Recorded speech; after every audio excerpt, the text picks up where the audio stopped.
कोल्हापूर जिल्ह्यातील अनेक ग्रामपंचायती आजही स्वतःच्या इमारती अभावी भाड्याच्या जागेतून किंवा शाळांच्या खोल्यातून कारभार चालवतात।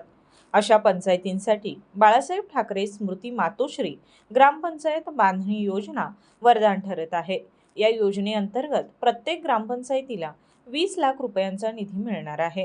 बांधकाम ग्रीन बिल्डिंग संकल्पनेनुसार करण्यात येणार असून ऊर्जा बचत, पर्जन्य जल पुनर्भरण आणि स्थानिक साहित्याचा वापर बंधनकारक आहे। हे बांधकाम एका वर्षात पूर्ण करण्याची अट असून कामाच्या प्रगतीचा अहवाल दर 3 महिन्यांनी शासनाकडे सादर करावा लागणार आहे।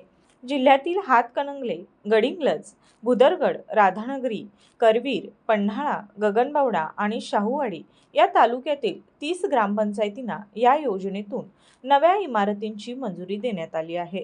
यामुळे ग्रामीण भागातील स्थानिक स्वराज्य संस्थांच्या कामकाजाला गती मिळणार आहे।